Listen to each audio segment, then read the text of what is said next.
ॐ सहनाववतु सहनौ भुनक्तु सह वीर्यङ्करवावहै तेजस्विनावधीतमस्तु मा विद्विषावहै। ॐ शान्तिः शान्तिः शान्तिः। श्रुतिस्मृतिपुराणानाम् आलयं करुणालयम् भगवत्पादम् शङ्करं लोकशङ्करम् शङ्करं शङ्कराचार्यम् केशवं बादरायणम् सूत्रभाष्यकृतौ वन्दे भगवन्तौ पुनः पुनः। ईश्वरो गुरुरात्मेति मूर्तिभेदविभागिने व्योमवद्व्याप्तदेहाय दक्षिणामूर्तये नमः। તો આપણે અત્યાર સુધીમાં ઉપદેશ સારમાં રમણ મહર્ષિજીએ સાધનની વાત કરી. શેની વાત કરી? કર્મયોગ, પછી ભક્તિ અને યોગની, એ બધાની વાત કરી, પ્રાણાયામ વગેરેની. આ બધું શેના માટે છે? મનને શાંત કરવા માટે, જ્ઞાન માટે મન તૈયાર થાય એ માટે, મનના સમાધાન માટે, મનની શાંતિ માટે આ બધા સાધનની વાત કરી. હવે ભગવાન જ્ઞાન ઉપર આવે છે. તો ચલો કે છે 17મા શ્લોકથી, માનસં તુ કિમ માર્ગણે કૃતે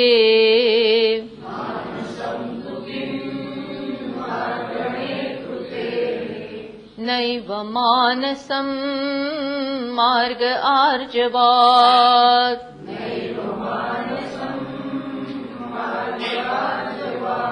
તો અત્યાર સુધી છેલ્લા થોડા શ્લોકોમાં એતાવતા યોગાભ્યાસ માર્ગેણ મનોનાશ ઉપદિષ્ટ. એતાવતા એટલે થોડા શ્લોકોમાં છેલ્લે આપણને યોગાભ્યાસ માર્ગેણ, યોગના અભ્યાસ એના વડે શેનો માર્ગ બતાવ્યો? મનોનાશ, મનનો નાશ.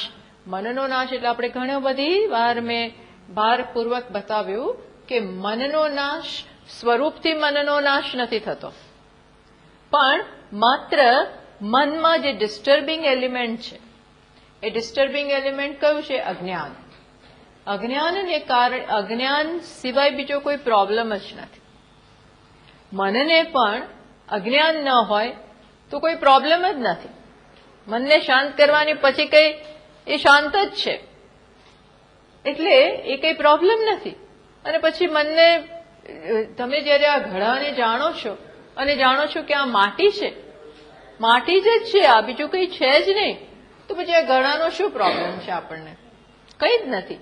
એમ મનમાં કોઈ મનનો વિરોધ નથી, પણ મનની સત્યતા નથી ખબર. મનમાં જે અજ્ઞાન છે, અજ્ઞાન શું કરે છે? વસ્તુ જેવી છે એનાથી વિપરીત બતાવે છે, દ્વૈતનો અધ્યારોપ કરે છે. જેવો આ દ્વૈતનો અધ્યારોપ થાય, દ્વૈત એટલે જે મારી સામે ઊભું રહે, મારા વિરોધમાં, અને એ અલગ છે એમ માનીને ઘણા બધા પ્રશ્નો સર્જાય. અલગ હોય એટલે એનાથી ભય રહેવાનો જ, જતું રહેશે એવો ભય હોય, અથવા તો એ ક્યાં આવ્યું એવો ભય હોય. અર્થાત બીજી વસ્તુ હંમેશા કોઈક ને કોઈક સમસ્યા સર્જે, એ શાંતિ જ ના હોય. એટલે આ જે દ્વૈતપણું છે, ડિફરન્સ, વિરોધ, ભેદ, બીજું જે દેખાય છે એનો તકલીફ નથી, પણ એ મારાથી અલગ છે, સ્ટેન્ડિંગ ડિફરન્ટ ફ્રોમ મી. એટલે શું કહેતા હોય છે? મ્યુચ્યુઅલી એક્સક્લુઝિવ, મારાથી તદ્દન જુદું. એ પ્રકારની જો એના તરફ દ્રષ્ટિ હોય તો એ મુશ્કેલી કરે. બાકી તો આ એક છે ને આ એક છે, બંને સરખા છે. આ સરખામાં આ થોડું છે ને ફેડેડ છે ને આ એકદમ બ્રાઇટ છે, તો એ પાછું મુશ્કેલી સર્જી શકે. જો આને એમ થાય કે હું તો, મારો કલર તો જતો રહ્યો, એટલે જો એવી દ્રષ્ટિ હોય કે હું અલગ, આ અલગ, તો એ મુશ્કેલી મનમાં સર્જ. એને આનું મન, આને જો મન હોય તો તરત જ એને આને જોઈને ગ્રંથિ જન્મે. પણ મનનો નાશ એટલે અહીંયા શું બતાવવામાં આવ્યું કે મન જાણે છે કે આ પણ પ્લાસ્ટિક છે, હું પણ પ્લાસ્ટિક છું, પ્લાસ્ટિક નહીં, અને એ જ મારી રિયાલિટી છે, એ દ્રષ્ટિએ કોઈ ભેદ છે જ નહીં, એ વાત કરી. એટલે આ વાત થઈ. પછી ઇદાનીમ વિચાર માર્ગેણ તન્નાશમાહ. અને યોગીઓ તો મનનો નાશ લિટરલી કરવાનો પ્રયત્ન કરે. કઈ રીતે મનનો નાશ કરવાનો પ્રયત્ન કરે? મનના નિરોધ, એટલે કે મનને શાંત કરી દેવું. શેના દ્વારા શાંત કરવું? પ્રાણાયામથી. એમનો એ માર્ગ છે, પ્રાણાયામથી મનને શાંત. એટલે એમની સાધના જે હોય છે એના માટેની સાધના હોય. જ્યારે એટલે હવે વિરોધાભાસ બતાવે છે. એટલે અહીંયા ટીકાકાર લખે ઇદાનીમ વિચાર માર્ગેણ તન્નાશમ આહ. અત્યાર સુધી યોગના માર્ગે મનનો નાશ કરવાનો પ્રયત્ન થયો. હવે વિચાર માર્ગેણ, વિચારના માર્ગે મનનો નાશ. ત્યાં મનનો નાશ નહીં થાય, મનને બધી સત્યતા સમજ પડશે. હા, એ વાત. એટલે આપણે શ્લોક તો વાંચ્યો. માનસમ તુ કિમ માર્ગણે કૃતે નૈવ માનસમ માર્ગ આર્જવાત. મનનું તમે જ્યારે માનસમ તુ કિમ, મન શું છે, મારું મન શું છે, એવી જ્યારે ઇન્ક્વાયરી કરીએ તો શું થાય? એ ઇન્ક્વાયરીના ફલ સ્વરૂપ ખબર પડશે કે મન તો છે જ નહીં. એવું નથી મારાથી અલગ ઉભા રહેલું, મારાથી સ્વતંત્ર, મને હંફાવી શકે એવું. આપણે હંમેશા એનાથી ડરતા હોઈએ. એ વસ્તુ આપણા માટે સમસ્યા બની જાય જે બીજી સ્વતંત્ર હોય, જે મારા કયામાં ના હોય, જે મારો વિરોધ કરી શકે, જે મારા અસ્તિત્વને હાનિ પહોંચાડી શકે. આવી કંઈક બીજી વસ્તુ હોય એનો આપણને ડર છે. એ એક સમસ્યા બનવાની પોટેન્શિયલ ધરાવે છે. આ લાઈન ઉપર જ્યારે મનનો વિચાર કરવામાં આવે, ઇન્ક્વાયરી, શું છે મન, તારી રિયાલિટી શું છે, તું કોણ છે, તો ખબર પડશે આ તો છે જ નહીં મારાથી અલગ. નૈવ માનસ. આ માર્ગ કેવો થયો? રુજુ. આર્જવાત. આ માર્ગ કેવો છે? આર્જવ. આર્જવ એટલે સરળ. રુજુ. કયો માર્ગ રુજુ છે? વિચારનો. વિચારમાં હવે વિચાર શરૂ થયો. ઇન્ક્વાયરી, પૂછપરછ. ઓફિસમાં અને બધી જગ્યાએ, બેંકોમાં ને અમુક મોટી મોટી બેંકો હોય છે ને, ત્યાં એક ટેબલ ઇન્ક્વાયરીનું, પૂછપરછ માટે અહીંયા આવો. એમાં પૂછપરછ થાય, બરોબર, ગ્રીલિંગ થાય. જેમ પેલા બધા ગુનેગારો હોય ને, એ સરળતાથી જવાબ ના આપતા હોય તો એને પછી અંદર રૂમમાં લઈ જાય અને એનું બરોબર ગ્રીલિંગ કરે. એટલે બધા ભેગા મળી એક પછી એક જુદી જુદી રીતે એના ઉપર પ્રશ્નોનો ધોધ વહાવે. અને એવો સાદો ને એવી રીતે પૂછે ને કે એ કોર્નર કરે એને દિવાલ સુધી આમ પાછળ એમ કરીને એને જવાબ આપવા જ પડે. Push to the wall. ક્યાંયથી આ જવાબ આપ્યા વગર ચાલે જ નહીં. એમાં મનને પણ આપણે આ રીતે પૂછીએ, તું કોણ છે, તું ક્યાંથી અસ્તિત્વ લઈ આવ્યો છે, તું કોને આધારે જીવે છે, open it, open it, open it. તો શું રહેશે? મન તો છે જ નહીં ભાઈ. એ કે છે હું તો તમે છું, તમારા કારણે છું. એટલે આ માર્ગ કેવો થયો? સરળ માર્ગ. પેલો માર્ગ છે અઘરો માર્ગ છે, કઠિન માર્ગ છે પ્રાણાયામ. અંદર લઈ જાઓ ને બહાર લઈ જાઓ ને અંદર રાખીને પછી કુંભક કરો ને બહાર કુંભક કરો ને આ બધું જે કરો એ અઘરું છે. કંઈક આડાવડું થઈ ગયું તો ગયા, કંઈક આડાવડું થઈ ગયું તો આડાવડું એટલે ન આવડ્યું આવું બધું કરતા તો આખી એનર્જી ડિસ્ટર્બ થઈ જાય. બોડીની સિસ્ટમ એવું થતું હોય છે.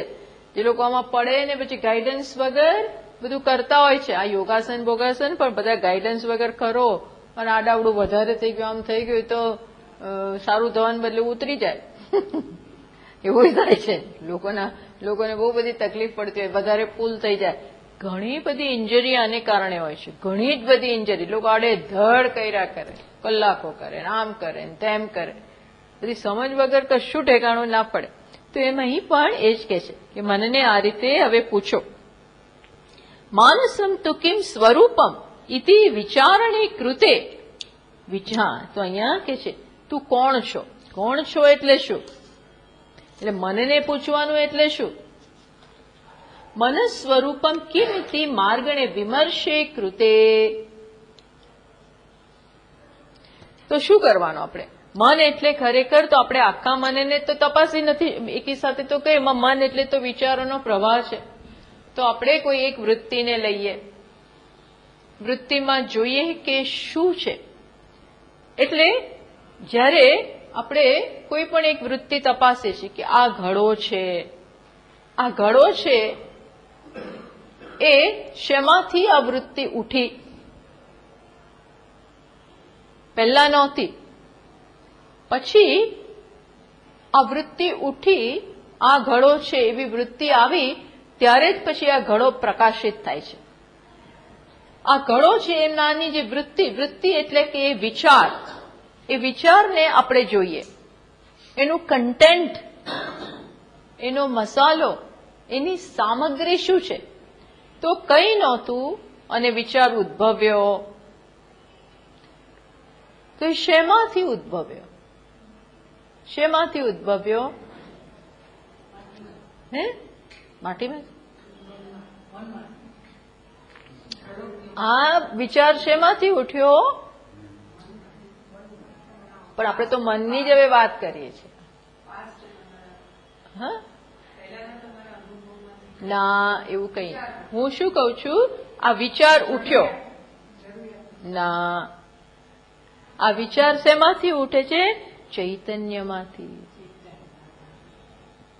આપણે હવે બેઝિક એની બરોબર પૂછીએ છીએ. આપણે પૂછીએ તું ક્યાંથી આવ્યો? તને કોણે મોકલ્યો? તું કઈ ટુકડીનો છો? એને પૂછીએ. એમ આ વિચાર આવ્યો, ક્યાંથી તું આવ્યો? તો એનો મસાલો શું નીકળે છે? વિચાર. વિચાર શું છે? વિચારને તો નામ અને રૂપ છે. કયો નામ અને રૂપ છે? આ ઘડો છે. આ ઘડો છે એવું વિચારનું નામ છે. કારણ કે અનેક બધા વિચારો આવે છે.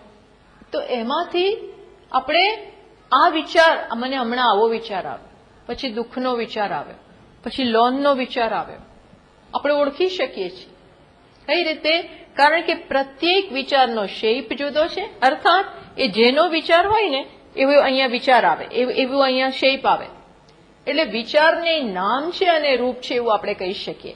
વિચારને પણ નામ છે અને રૂપ છે. સ્વાભાવિક છે. જેનો વિચાર એનું નામ અને એનું રૂપ. હા, તો એ નામ અને રૂપ છે શું? જેમ લોટમાંથી રોટલી બનાવો, એ જ લોટમાંથી ભાખરી બનાવો, એ જ લોટને જરાક આડાવડું કરીને થેપલા બનાવો, એમાંથી પૂરી બનાવો. તો થેપલું શું છે? પૂછીએ. થેપલું કે ચાનખી એ શું છે? એ જ લોટ વત્તા એમાં મીઠું, મરચું, તેલ બધું નાખીને બનાવ્યું. એનો મસાલો શું છે? લોટ. એ લોટનો જ એક શેપ ચાનખી. એ લોટનો જ બીજો શેપ પરોઠું, એ આમ ત્રિકોણ આકાર બનાવીએ. એ લોટનો જ અવળો નાનો શેપ એટલે પૂરી. તો પ્રત્યેક આ વસ્તુ છે એનો મસાલો શું છે? લોટ. ઘઉંનો લોટ, કણક એ છે. એમ આપણે આ પ્રત્યેક વિચારને, મન એટલે અનેક વૃત્તિઓનો પ્રવાહ, પણ એક વૃત્તિ પકડો અત્યારે અને એને બરોબર આપણે આ રીતે વિચારીએ છે શું તું? આ બધા માટે શાસ્ત્રની મદદ જોઈએ. એની જાતે ના થાય. પણ એ જયારે આપણે કરીએ છીએ ત્યારે વૃત્તિના કન્ટેન્ટને, કે કે કંઈ નહોતું અને વિચાર આવ્યો. એનો વિષય તમે કહેશો કે બહાર છે, પણ મારામાંથી તો ઉઠ્યો ને. મારામાંથી વિચાર આવ્યો, ગયો. બીજો વિચાર આવ્યો, ગયો. ત્રીજો વિચાર આવ્યો, ગયો. વિચારો આવે છે, જાય છે, આવે છે, જાય છે. જાય છે ક્યાં? મારા અહીંથી તો ક્યાં જાય? બહાર. જ્યાંથી આવ્યો ત્યાં બેસી જાય. આવ્યો, ગયો, આવ્યો, ગયો. શેમાંથી આવ્યો? મારામાંથી. એ મારું એટલે શું? ચૈતન્ય, આત્મા. આત્મા આત્મા એટલે શું? ચૈતન્ય. આત્મા એટલે શું? અસ્તિત્વ. આત્મા એટલે શું? આનંદ. એ એનું સ્વરૂપ છે. એ આત્માનું સ્વરૂપ છે. તો એમાંથી વિચાર આવ્યો અને એ વિચારને અત્યારે રૂપ છે ગળો, પછી રૂપ હોય ગુલાબ, પછી રૂપ હોય મોગરો. નામ જુદું, રૂપ જુદું. તો એના મસાલાને તપાસીએ, એના કન્ટેન્ટને તપાસીએ તો એ શું છે? ચૈતન્ય. ચૈતન્ય આ રૂપમાં, ગળાના રૂપમાં. પછી ચૈતન્ય ગુલાબના, આ ગુલાબનું ફૂલ છે એવા રૂપમાં. એટલે ચૈતન્ય વધતા નામ અને રૂપ એટલે શું થયું? વૃત્તિ. ચૈતન્ય વધતા એટલે પ્લસ.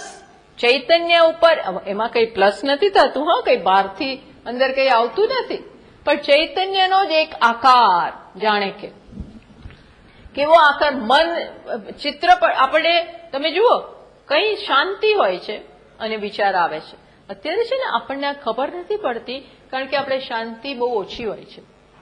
ધડ કે વિચારો આવ્યા જ કરતા હોય છે. એટલે આપણને એવો અત્યારે ખ્યાલ પણ નથી આવતો કે પ્રત્યેક વિચાર શાંતિમાંથી ઉભા થાય છે અને શાંતિમાં વિરમી જાય છે. એ શાંતિ બહુ ઓછી સમય હોય છે, કારણ કે ઓવરલેપિંગ થોટ્સ આવ્યા જ કરતા હોય છે. આવ્યા જ કરે. એટલે શાંતિની આપણને કોઈ સભાનતા જ નથી રહેતી. પણ માઇન્યુટેસ્ટ માં હોય છે કે એક વિચાર આવ્યો, હજી બીજો આવે, પેલા સહેજ એક જરાક શાંતિ હોય છે. એ શાંતિમાંથી જ બીજો, શાંતિમાંથી ત્રીજો, શાંતિમાંથી જ ચોથો, ગયો, આવ્યો, આવ્યો, ગયો, આવ્યો, ગયો, આવ્યો, ગયો. ખ્યાલ આવ્યો? પણ શાંતિમાંથી. એ શાંતિ શું છે? ચૈતન્ય. ને તો તમને ખબર કેવી રીતે પડે? અને એ ચૈતન્ય કેવું છે? પ્રકાશક. એટલે જ એને ચૈતન્ય કહેવાય. આ લાઇટ જેવું છે. એની લાઇટમાં વૃત્તિ પ્રકાશિત થાય છે. વૃત્તિ પ્રકાશિત થઈ કઈ? ચૈતન્ય પ્રકાશ સ્વરૂપ છે, પણ નિર્ગુણ નિરાકાર. એ વૃત્તિ રૂપે આવે ત્યારે જ એને એક નામ રૂપ છે, એટલે જ આપણે એને ઓળખી શકીએ છીએ પેલા વિચારને. બાકી એમને ચૈતન્ય હોય છે તો આપણને ખબર નથી પડતી. જેમ માટી ગળાના રૂપમાં આવે છે ત્યારે આપણા માટે કામની બને છે. એમને આ એક્ઝામ્પલની લિમિટેશન છે, પણ એવું થાય છે. એમ પ્રત્યેક વિચાર ખરેખર તો ચૈતન્યની જ ઓળખ આપે છે. ચૈતન્ય છે એવું જાહેર કરે છે. ચૈતન્ય છે એ કહે છે હું ત્યાંથી આવ્યો, હું જે છું. આટલી ખબર પડી? ચૈતન્ય એને પ્રકાશિત કરે છે. પ્લસ ચૈતન્ય જ એ રૂપે છે, એ કઈ જુદું નથી. ચૈતન્ય એ રૂપે આવ્યો, ચૈતન્ય જ આ બીજા વૃત્તિ રૂપે આવ્યો, ચૈતન્ય ત્રીજી વૃત્તિ રૂપે આવ્યો. એ વૃત્તિમાંથી ચૈતન્ય લઈ લો ધારો કે, તો શું રહે? નો વિચાર. જેવી રીતે આપણે ઘણી વાર પેલું દ્રષ્ટાંત આપીએ છીએ પાણીનું. સમુદ્રમાં પાણી જ પાણી છે. પાણીમાંથી એક મોજું ઉઠ્યું, બીજું બેસી ગયું, બીજું, સતત એમાં મોજા ઉઠ્યા, આવ્યા, ઉઠ્યા, બેસ્યા, એવું થયા. આવે ને જાય, આવે ને જાય, આવે ને જાય. સતત મોટા નાના તું બહુ ચાલતું હોય. તો પાણી જ કોણ છે? મોજા રૂપે. મોજાનું પાણીથી અલગ કોઈ અસ્તિત્વ નથી. મોજું શું છે? પાણી જ છે. પાણી મોજા રૂપે, સમુદ્રનું પાણી મોજા રૂપે, વેવ્સ. હવે ધારો કે વેવમાંથી પાણી લઈ લો તો શું રહે? કઈ આપણે લઈ ના શકીએ. પણ પાણી વગર મોજું નથી. પણ પાણી હંમેશા મોજા રૂપે નથી હોતું. હવા જરા જેટલું પણ વાયુ ના હોય તો મોજું ના પણ ઉઠે. ગાઢ સમુદ્રમાં પ્રગાઢ અંદર તમે જાઓ તો મોજા ના હોય. ત્યાં ડેન્સ પાણી છે, મોજા ના ઉઠતા હોય, કારણ કે જગ્યા જ નથી ત્યાં સુધી વાયુને કદાચ પહોંચવાની. એટલે પાણીનો જથ્થો, ઘનઘોર સમુદ્ર, માત્ર પાણી, પણ ઉપર આમ તોફાન ચાલે. એટલે વોટ આપણે કહેવા શું માંગીએ છીએ? એ સમુદ્ર, મોજું પાણી જ છે. મોજાનું પાણીથી અલગ ઇન્ડિપેન્ડન્ટ કોઈ અસ્તિત્વ નથી. હવે ધારો કે પાણી એમ કે આ મોજાથી મને એટલો ત્રાસ છે. શેનાથી ત્રાસ છે? મોજાઓનો ત્રાસ છે. આ 5-5 ફીટ ને 10-10 ફીટ ને આવા મોજા ઉઠે છે ને હું બહુ વિક્ષિપ્ત થઈ જાઉં છું. એટલે હવે હું શું કરવા માંગુ છું? પ્રાણાયામ. કોણ કે છે? આ પાણી પોતે કે છે. શું કે છે? હું પ્રાણાયામ કરવા માંગુ છું. જેથી શું થાય? તો એ પ્રાણાયામ કરે ને તો ક્યાંયથી પાણી હલે નહીં. તારો આ તો એક્ઝામ્પલ હું આપું, આમ જ તો કહું છું. તો પાણીમાં કોઈ હલચલ નથી એટલે સારું લાગે. પછી પ્રાણાયામ બંધ થઈ ગયા. કુંભક, આંતર કુંભક બંધ, બાહ્ય કુંભક, આ બધું બંધ થયું. આપણે એની મશ્કરી નથી કરતા પ્રાણાયામની. પણ જો પાણીને મોજું શું છે એ ખબર ન હોય તો પૂરેપૂરી શક્યતા છે કે પાણી મોજાથી વિક્ષિપ્ત થાય. અને એ મોજું જ પાણીને સુખ દુઃખ આપે. કારણ કે એને વિચારો, મોજા કેવા આવે છે? તોડી પાડનારા મોજા. અને ઇવન ત્યાં સુધી કે તોફાનો એવા થતા હોય, એમાં પેલું સુનામી આવે, બધું જાતનું થાય. એટલે આ પાણીને શું થાય? મારો સંસાર બહુ ખરાબ, હું બહુ દુઃખી, આ બધાથી હું ભાગી જવા માંગુ છું એવી જગ્યાએ કે જ્યાં કોઈ મોજા હોય નહીં. એટલે કોઈ ગુરુ આવે, એમાંથી જ બીજું મોટું મોજું આવે અને એને શું સમજાવે કે આ મોજું શું છે એ તું વિચાર કર. આ પ્રાણાયામ બંધ કર, તું વિચાર કર કે આ મોજું શું છે. માનસમ તુ કિમ માર્ગણે કૃતે. મોજું શું છે એવો વિચાર કર, તો તું જાણીશ કે મોજું નથી, તારાથી અલગ. આ સરળ માર્ગ છે. આવું કહેશે ને, આવું જ કહેશે. ગુરુ શું કહે છે? ગુરુ મોજું શું કહે છે? ગુરુ મોજાના રૂપમાં જ છે ભાઈ, નામ અને રૂપ. એને શું કે છે? બરોબર તું જે તારા વિચારોથી તું ગભરાય છે, મોજાઓ ઉઠે છે એનાથી ગભરાય છે, એમાં જરા બરોબર અંદર નજર કર કોણ છે ત્યાં. એ વિચારના એક એક અંશને તપાસ. તો કયો મસાલો છે? પાણી. પાણી પાણી મોજાના સમગ્ર શરીરમાં એક કણે કણમાં કોણ છે? પાણી. પાણી. H2O. H2O. H2O. H2O એટલે પાણી છે કે બીજું? પણ એ શું માને છે? આ મોજું જુદું. એ મને વિક્ષિપ્ત કરે છે.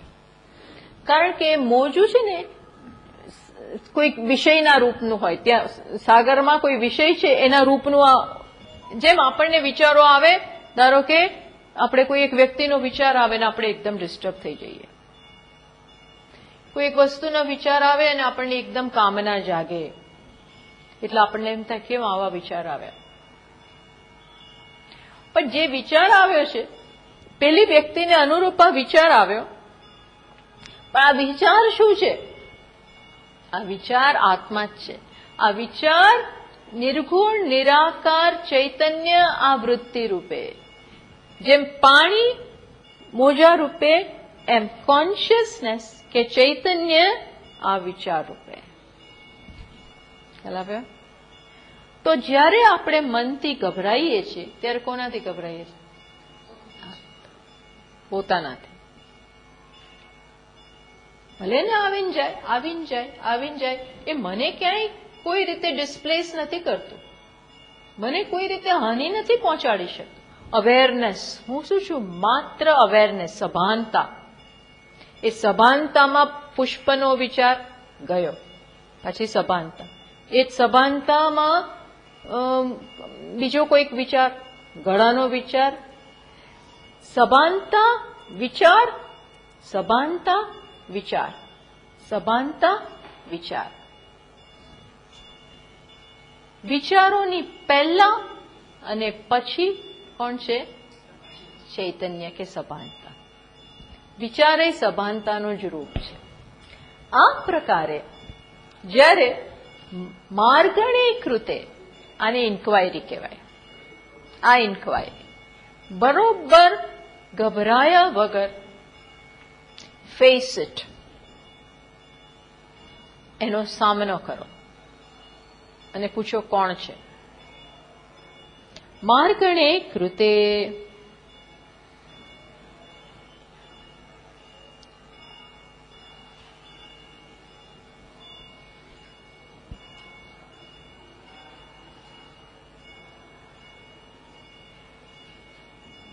એટલે એ વિચાર, મેં કહ્યું ને, આત્મા વગર, ચૈતન્ય વગર એ વિચાર પ્રકાશિત ના થાય.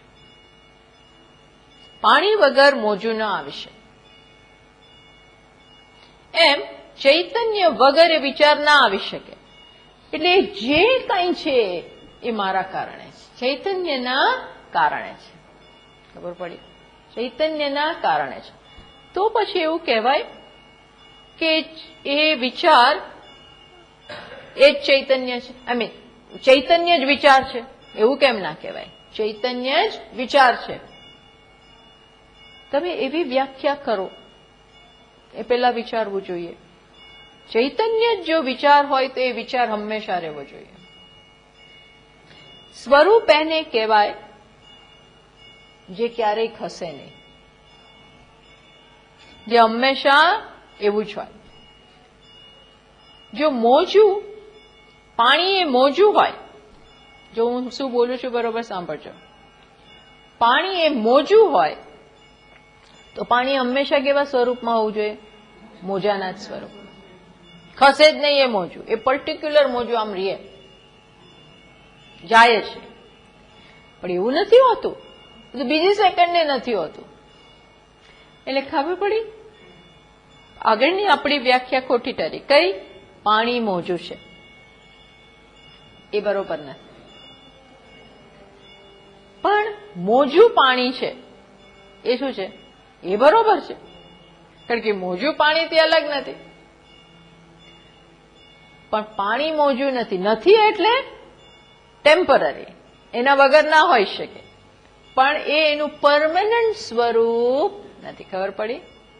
પરમેનન્ટ સ્વરૂપ નથી. જેમ આપણે આપણું વારંવાર કહેતા હોય છે કે એક્ટર ભિખારી છે. સાચું? ભિખારી એક્ટર છે, એક્ટર ભિખારી નથી. એ જ એક્ટર બીજા નાટકમાં રાજા બનીને આવે, એ જ એક્ટર ત્રીજા નાટકમાં બીજું બનીને કંઈક આવે.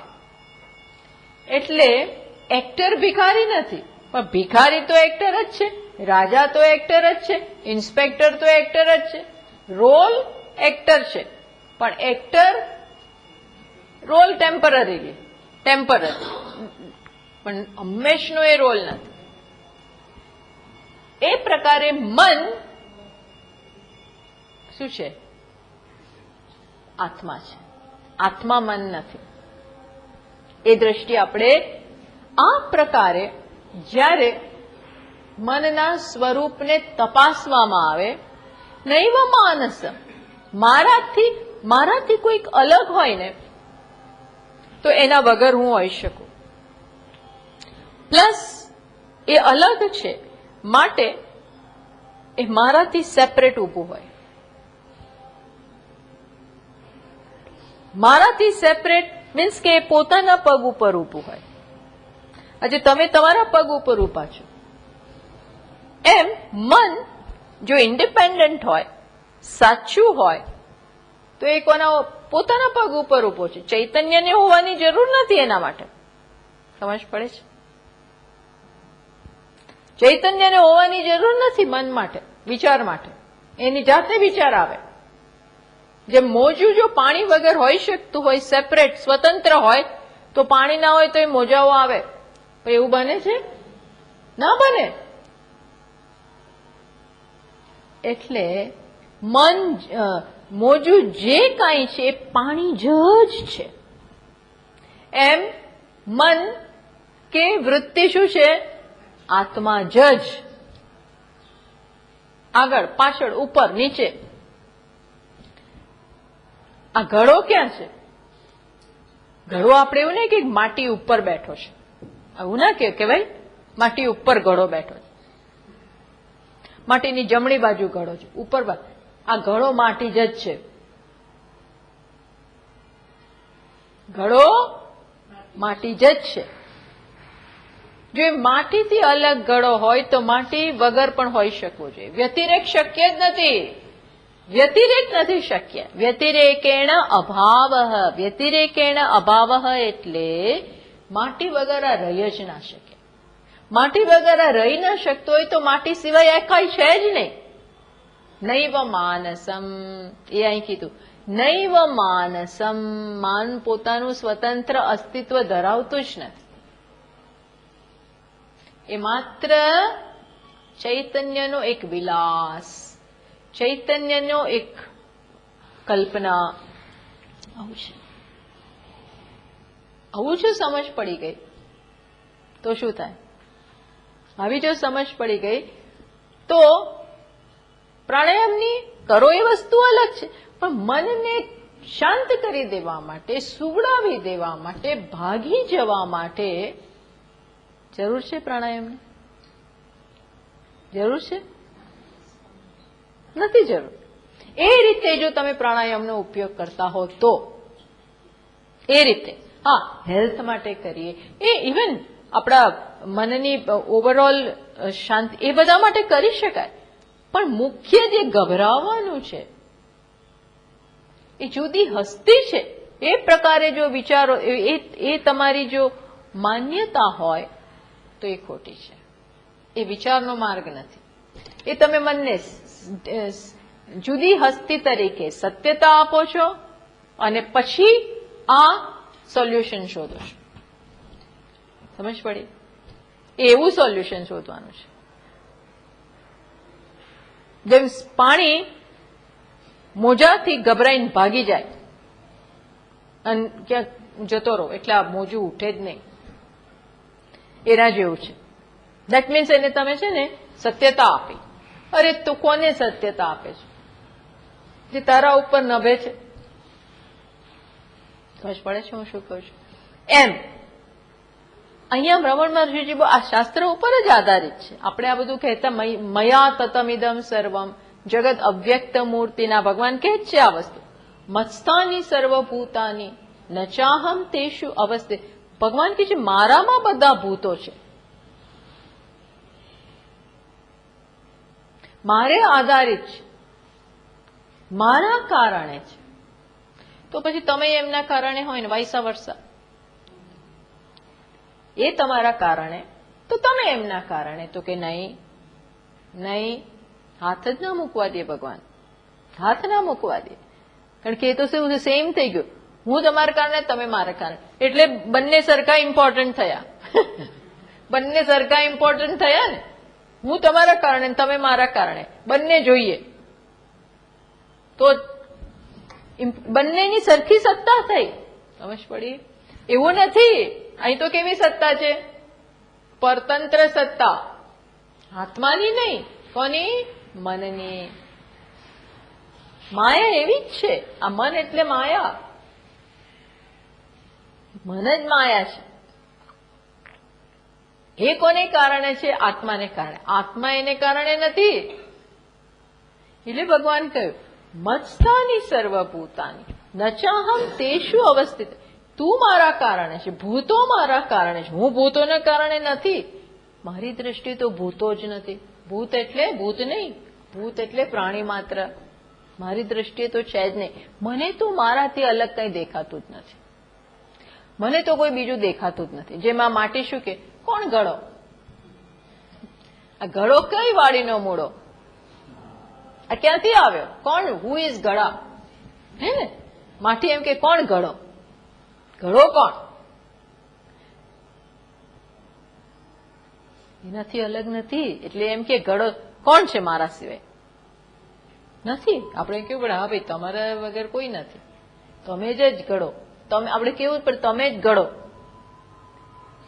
જેમ બહુ દાદાગીરી કરે ને આ ઘડો, ઘણી વાર છે ને શું કહેવાય, અધૂરા ગળા વધારે છલકાય. ચા કરતા કેટલી ગરમ હોય એવું કે છે ને, એવું કે ચા કરતા કેટલી ગરમ. એ એવી આમ રોફ મારે, રોફ બહુ મારે. તો પછી એને શું કહેવાય, કેવું પડે પછી તું તારા કારણે ગરમ નથી, ચા ને કારણે છે. એમ આ ઘડો બહુ દાદાગીરી કરે. જો શું મારી તાકાત, તો બહુ જ આવું કરે. એને માટીને ગણકારે નહીં. માટીને ગણકારે નહીં શું? એને માટીની સભાનતા જ નથી. એમને ખબર જ નથી હું માટી છું, એને ખબર નથી. એટલે માટી ધીરેકથી ખસવા માટે હવે રે સમજ પડી. એમ મન આવું છે. કોના જેવું છે? ગળા સમાન. જેનો સોર્સ છે, જે ચૈતન્ય ઉપર જે માટી જ ગળા રૂપે ઓળખાય છે. અહીંયા માટી વધતા બીજું કઈ છે જ નહીં. માટી પ્લસ કંઈક હોય ને તો એ સાચું થયું. તાત્વિક દ્રષ્ટિએ તો, મસાલાની દ્રષ્ટિએ તો માટીને ઉપરાંત કંઈ છે જ નહીં અહીંયા. અને જો એ હોય તો માટી લઈ લીધા પછી એ રહેવું જોઈએ અકબંધ. તો 2 કાઉન્ટ કહેવાય, તો 2 કાઉન્ટ થાય આપણાથી, 2 ની ગણતરી થાય. પણ માટી લઈ લીધા પછી બીજું કઈ એક જ રહે છે, તો બીજું આમાં છે ક્યાં? બતાવો. છે જ નહીં. એમ મનને પૂછીએ તું કોણ છે? નૈવ માનસ. માન નથી. એ કહેવાય રહી નથી શકતું. કારણ કે એ તો એ પોતે જ મનનો વેશ લઈને ઊભું છે અને પછી એનાથી જ આપણે ગભરાઈએ છીએ. ઘણીવાર આપણે આપણાથી જ ગભરાતા હોઈએ છીએ. એવું જનરલી આપણામાં નથી બનતું, પણ પેલા પ્રાણીઓમાં એવું થાય છે. ચકલી ને પોપટ ને એવા બધા હોય ને, અરીસા સામે બારીમાં એને સામે પોતાનું જ પ્રતિબિંબ દેખાય ને તો ઘણી વાર આપણને ખબર નથી પડતી, પણ આપણે એવું માનીએ છીએ કે એ પછી ચાંચ માર્યા જ કરે છે. એને વાગી પણ જાય, પણ એને એટલી નહીં સમજ પડે. આપણને ખબર નથી હવે એને શું ચાલતું હોય એના મગજમાં, આપણે એને પૂછવા નથી ગયા. પણ એ એટલે મારવા તો કઈ મજા ના આવતી. વાગે ને આપણે એની ચાંચ આમ પછાડ્યા જ કરે સામે, તો વાગતું તો હશે ને એને બી, તોય કર્યા કરે. કેમ? કારણ કે એને સામે બીજી દેખાય છે. આ કોણ છે? કારણ કે અરીસો નામની વસ્તી બહુ અજબ ગજબની છે. દર્પણ આપણને આપણું બતાવે, જે આપણને ક્યાંય જોવા નથી મળતું. પણ એટલે ખબર ના પડે એમને કે આ હું છું. પછી પોતાની સાથે ઝઘડે. ઝઘડે. બરોબર. એમ મનથી આપણે વિક્ષિપ્ત થઈએ છીએ. મનને પછી કહીએ કે ચેન્જ જોઈએ. ચલો હવે બહુ થાકી ગયા. થાકી ગયા છે આ વિચારોથી, થાકી ગયા છે આ એવા વિચારો આવે છે એટલે આપણા મૂડ બદલાય. વિચારો એવા હોય છે ને કે આપણને સતત ચાલ્યા કરે, એવા દુઃખી કરનારા વિચારો ચાલ્યા, એને એવા વધારે આવે. એને કારણે શું થાય, આપણે એનાથી જ પીડાતા હોઈએ છીએ. આપણા જ વિચારો આપણને પીડે, એ અસર કરે. એટલા માટે જ કહ્યું છે as the mind so the man. મન એવું માનવી પછી પણ આપણે સમજ, ત્યારે આપણે મનને બહુ મનથી જ વિક્ષિપ્ત થઈએ છીએ. એ પછી આપણા શરીર ઉપર એ દેખાય, આપણા સંબંધોમાં દેખાય. આપણે દુઃખી હોય એટલે એ વસ્તુ આપણા સંબંધોમાં, આપણા કાર્યમાં, બધામાં જ એ વસ્તુનું એની અસર દેખાવાની છે. ત્યારે આપણે કોણ આપણને નિયંત્રણ કરે છે? આપણું નિયંત્રણ કોણે કર્યું? મને નિયંત્રણ કર્યું. એ મનની શું તાકાત કે આપણને નિયંત્રણ કરે? એ જેના પર ઊભું છે એને જ નિયંત્રણ કરે છે. મન ગુસ્સામાં આવી ગયું, મનનું ધૈર્યું ના થયું એટલે મન એકદમ પારો ચડી ગયો. પારો ચડી જાય ને, જો હવે મન બોલાવતા નહીં, આમ ના કરતા, તેમ ના કરતા. બધું કેટલું પ્રોબ્લેમ્સ હોય છે ને. આ બધું ન સમજવાના કારણે આપણે સમજતા નથી કે આપણે આપણા જ મનથી નિયંત્રિત થઈએ છીએ.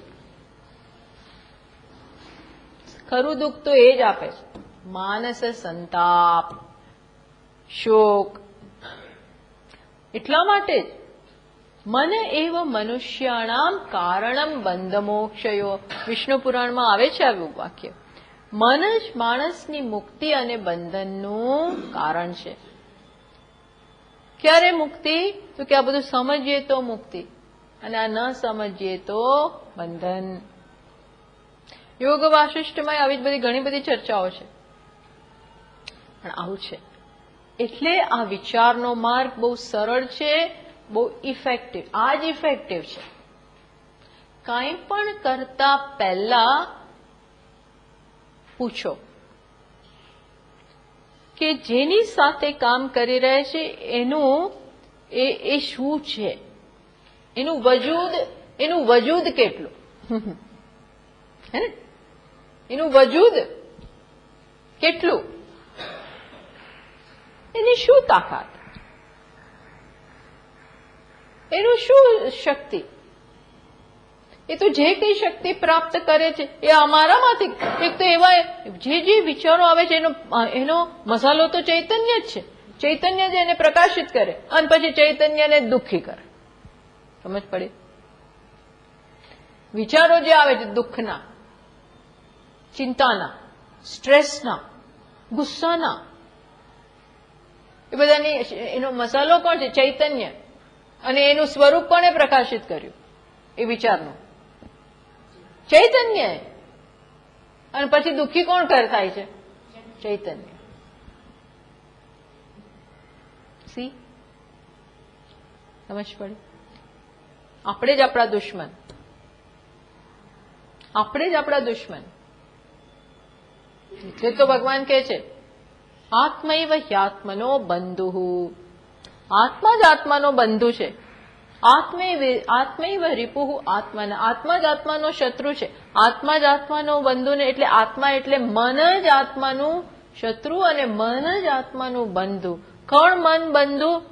સમજનારું, આ સત્ય સમજનારું બંધુ અને આ ન સમજનારું શત્રુ. બીજા અર્થોમાં ત્યાં ભગવાન કહે છે કે મનને મિત્ર બનાવો, એને પહેલા સંયમિત કરો. એ બધું બી છે, પણ છેલ્લે તો ખરું શત્રુ ને ખરું મિત્ર કોણ છે? જે આ સમજી ગયું એ મિત્ર, આ ન સમજ્યું એ શત્રુ. પણ કે આ સમજી ગયું એટલે મિત્ર પણ નહીં, હવે તો હું જ છું. પછી શું ગભરાવાનું? જાને દો, એને જે કરવું એ કરો, હે ને?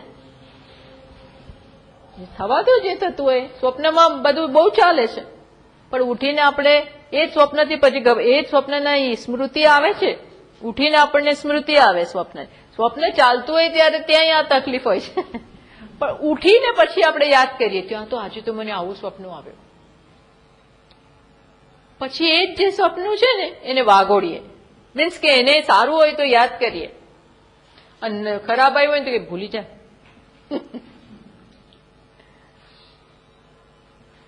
પણ પછી એનાથી ડરતા ને હાશ ચાલો એ સપનું નીકળું, હાશ સપનું સાચું તો નથી.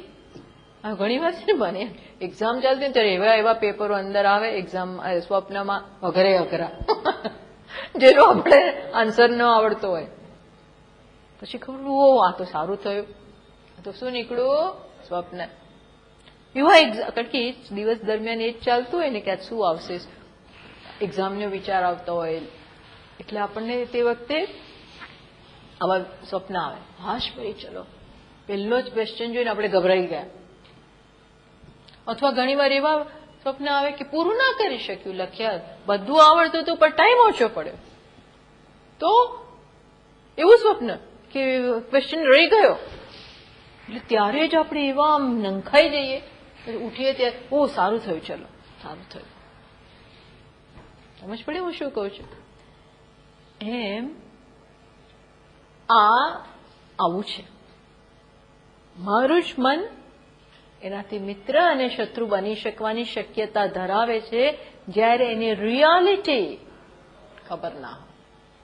એટલે અહીં રમણ મહર્ષિજી કહે છે કે કંઈ પણ કર એ પહેલા તું શું કર, આની રિયાલિટી તપાસ. વોટ ઇઝ ઇટ એ બરોબર જુઓ. એ અહીંયા વાત કરી. પછી હવે મનનું વધારે વિશ્લેષણ કરે છે, મનની વધારે વિશ્લેષણ કરે છે. તો એ કહે છે, જુઓ આપણે આગળ વધીએ.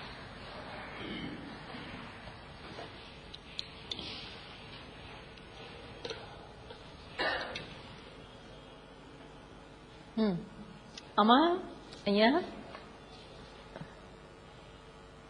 ચલો એ પછી બીજા વખતે કહીશું. પણ નનુ મનસ અલીકવદ અસત્વે પ્રતિયોગી પ્રસિદ્ધે અભાવાત નિષેતુમ વિચારયતુમ વા નૈવ શક્યતે इति आशंक्य अविचार दशा अप्रसिद्धा मनस्थितिम लक्षण प्रमाणाभ्याम उपवर्णयति. તો હવે છે ને મેં કહ્યું એ પ્રમાણે મનની વધારે ઊંડાણમાં જાય છે. મન શું છે એને કઈ રીતે વિચારવું, મનમાં વૃત્તિઓ છે તો એ કઈ પ્રકારે વૃત્તિઓ છે એ હવે આપણને સમજાવે છે. ચલો પેલા શ્લોક વાંચીએ. વૃત્તયસ્ત્વહમ વૃત્તિમાશ્રિતાઃ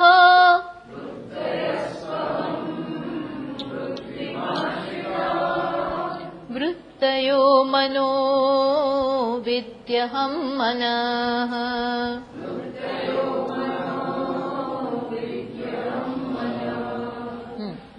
જો હવે મનમાં વૃત્તિઓ છે એ તો આપણે જોયું. હવે કે છે વૃત્તયસ્તુ અહમ વૃત્તિમ આશ્રિતાઃ. હવે વૃત્તિઓને પણ બે વિભાગમાં વહેંચે છે. વૃત્તયસ્તુ અહમ વૃત્તિમ આશ્રિતાઃ એટલે કે છે કે બધી જ વૃત્તિઓ, વૃત્તય એટલે પ્લુરલ છે, બહુવચન છે. વૃત્તય બધી જ વૃત્તિઓનો સમૂહ જે મનમાં છે એ કોને આશ્રિત છે? અહમ વૃત્તિમ આશ્રિતઃ. અહમ વૃત્તિને આશ્રિત છે. આપણે જો પછી વાત સમજીએ. વૃત્તય મનઃ બધી વૃત્તિ એટલે મન.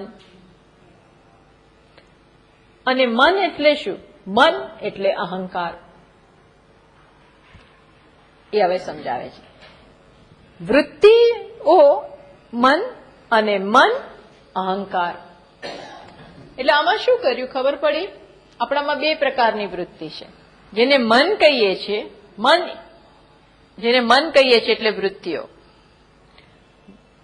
મન એ વૃત્તિઓનો સમૂહ છે.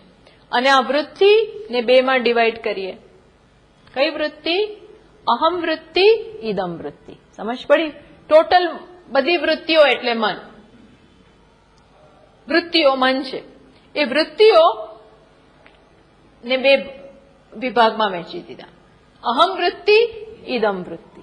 હવે આ ઇદમ વૃત્તિ એટલે કે મન જેને આપણે જોઈ શકીએ છીએ એ કોના ઉપર આશ્રિત છે? અહંકાર. અહંકાર અહંકાર એ વૃત્તિ છે. એ અહંકાર, અહંકાર એટલે અહમ વૃત્તિ. હું ફલાણો છું, વિચારનાર છું, જાણનાર છું, પિતા છું, માતા છું. આ છું માં એક વસ્તુ ઉમેરાય, પિતા, માતા, જાણનાર, કરનાર, ખાનાર, પીનાર. છું વધતા એક વૃત્તિ, છું વધતા એક ગ્રંથિ, એને કહેવાય અહમ વૃત્તિ. હવે હું જ્યાં સુધી હું ના હોઉં, જાણનાર, જોનાર, ત્યાં સુધી તમે હો. એટલે હું આ વૃત્તિ ગ્રહણ કરું, જાણનાર, અહમ વૃત્તિ, ત્યારે જ કઈ વૃત્તિ જન્મે? તમે જુદા છો મારાથી, ઇદમ વૃત્તિ. હે ને? તમે હું જાણનાર ના હો ત્યાં સુધી તમે મારા માટે જાણવાનો વિષય બનો જ નહીં. આ જાણવાનો વિષય એટલે ઇદમ વૃત્તિ. હવે આ હું ક્યારે કહું? જયારે પહેલા હું વગર આ થાય. હું તમને ક્યારે તું કહી શકું કે તમે કહી શકું? ક્યારે? પહેલા હું આવું. મેં ડૂબ ગઈ પીછે, પછી કોઈ તમે નથી મારા માટે. મીન્સ કે અહમ વૃત્તિ નથી તો ઇદમ વૃત્તિ નથી. એટલે સમજ પડી? આખું મન છે, આપણે જોઈ શકીએ છીએ. સુખમ દુઃખમ ભવઃ, મનમાં બધું જોઈ શકીએ. મનમાં જે વૃત્તિ આવે એને જોઈ શકીએ. આ બધી ઇદમ વૃત્તિ કોના ઉપર આધારિત છે? અહમ વૃત્તિ.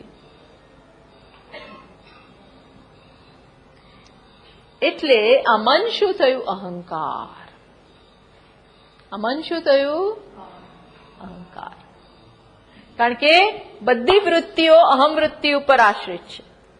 આ અહમ વૃત્તિમાંથી જ ઇદમ વૃત્તિ નીકળે. ઇદમ વૃત્તિ એટલે આપણે જે જોઈ શકીએ છીએ મન. મનનો એક ભાગ અહીંથી નીકળે છે, ઇદમ વૃત્તિ. એટલે શું થયું કે મન જ અહંકાર થયું. અહીં આટલે સુધી આવી અને પછીના શ્લોકમાં કહે છે કે હવે આ ઇદમ અહમ વૃત્તિ કોણ છે એ તપાસો. હવે શું તપાસો? અહમ વૃત્તિ કોણ છે? તો એમાંય આવશે કે અહમ જતો રહે છે, એ પછી આવશે. પણ અત્યારે આપણે ક્યાં આવીને અટક્યા છીએ? મનની બે વૃત્તિ. મનને આમાં ડિવાઈડ કર્યું, ઇદમ અને અહમ. આ ઇદમ અહમ પર આશ્રિત છે. અહીંયા આપણે આવ્યા છીએ. આ અહમ વૃત્તિ પર ઇદમ વૃત્તિ નભે છે. વૃત્તય મનઃ વિદ્ધિ અહમ મનઃ. મનને તમે શું જાણો? અહમ. અને મન અહમ છે એમ તું જાણ. મન જ અહમ છે. મન અહમ છે, અહંકાર. અહંકાર જ આપણું મન છે.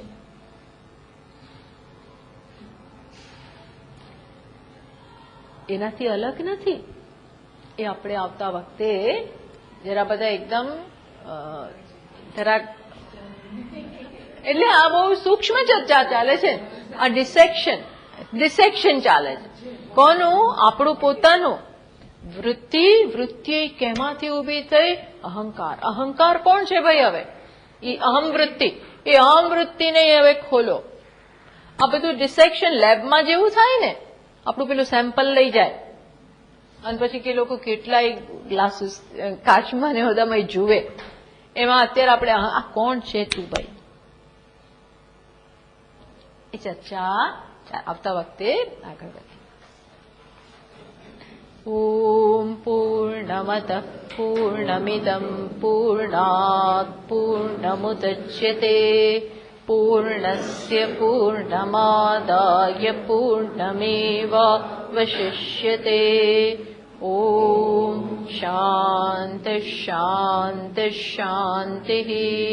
शङ्करं शङ्कराचार्यं केशवं बादरायणं सूत्रभाष्यकृतौ वन्दे भगवन्तौ पुनः पुनः।